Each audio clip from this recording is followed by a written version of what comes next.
Laipham Lounungda u Panbi kaya yantatuna Khaidatlamba Miwoi nipan amadi machine chingba potlamsing Fagatkhre.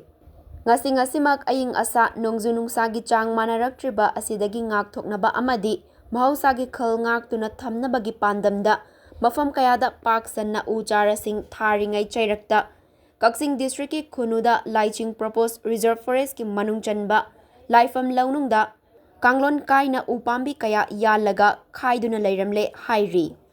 Pawasina hai khunuda laiching proposed reserve forest ki Laipham Lounungda Kanglon kaina Miwoi kharana u Panbi kaya yanthatlaga khairaga hondokle haibagi akaknaba pawa ma fangbadagi Thoubal Forest Division ki DFO Dr. Laipham Siligi mityeng makhada Kakching Range ki Range Officer Huidrom Sundarna luchingba forest staff singna changsinduna yenglubada u Panbi kaya Yanduna amadi Khaidatlamba thengnabadagi fagatuna purakpani hairi.